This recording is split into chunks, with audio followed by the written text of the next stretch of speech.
Rich people say, I'm gonna buy a $30,000 car that weighs over 6,000 pounds and that I'll use mostly for business, or at least 50% in business, so that way I can take a $25,000 year one bonus write-off via Section 179 of the tax code. Okay, a lot of problems with this, just like everything else in this video. He's mixing up all sorts of different terms. Section 179 is its own thing. Bonus depreciation is its own thing.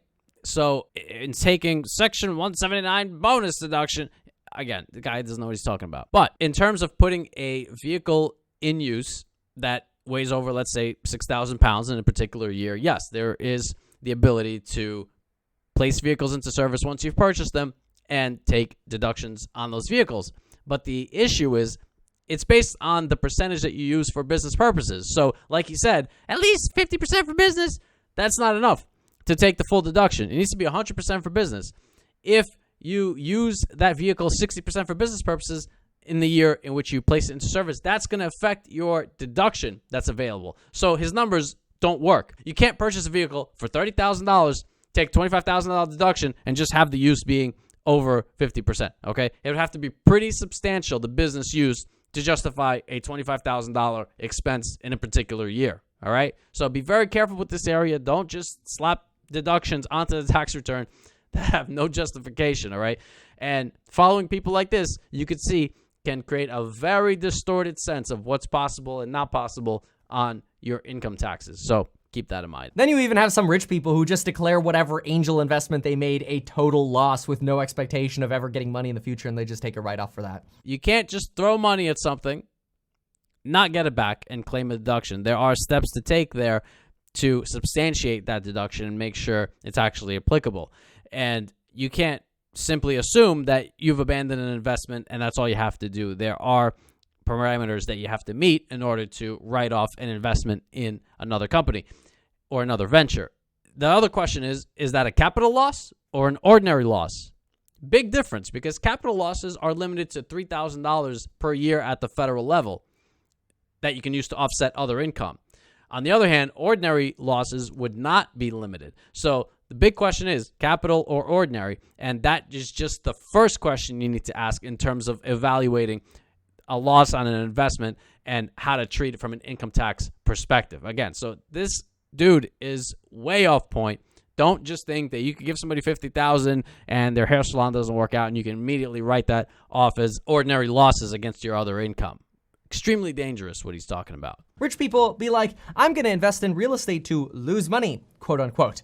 And I'm doing real estate so much now that I'm going to call myself a real estate professional. Oh, that means I can literally now write off unlimited passive income losses against my active income. It's not active income. There's no such classification as active income in income taxes. It's passive or non-passive. Furthermore, if you are a real estate professional and you have income or losses from that activity, by definition, those income and losses are no longer passive.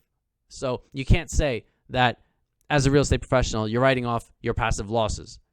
You're writing off losses that aren't passive to begin with because you're a real estate professional. All right? Again, technicalities, but you either know what you're talking about or you don't. This guy doesn't. But I thought there was a limit to how much I could write off with real estate depreciation and passive losses. Rich people be like, real estate pro, the game's rigged. CPA be like, it's not that simple. Real estate professional, first of all, is an extremely high standard, and a lot of people think they meet the level of a real estate professional when in reality they don't, based on what transpired in a particular year. So you got to be careful in that regard in terms of classifying yourself as a real estate professional or not. Research and development credits. You're probably rolling your eyes like, oh, come on. How, like, what? Who has that? Well, listen to this. If you have a side hustle or business that has ever done any of the following, you could qualify for some probably research and development credits. Developed or designs new products or processes. Products or processes? Come on, like anything could be a process. Incorrect.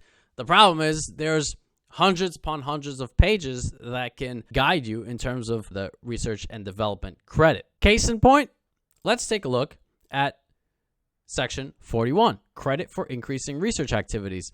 Now, How can we possibly learn more about this particular credit, right? There's just no guidance available that would allow us to understand exactly what it's applicable to and when it's not applicable. And it's not like there's an entire audit guide on the research credit that has all sorts of different explanations, research credit computation, and all this stuff. I'm telling you, you can read this stuff for days and still have questions. So when he's talking about, I don't know what's a process and what's not a process, that's nonsense, okay? Don't take stupid tax positions, all right? Or enhanced existing products or processes. Okay, so I don't even have to come up with my own product. I could just make something a little bit better, marginally better for my business.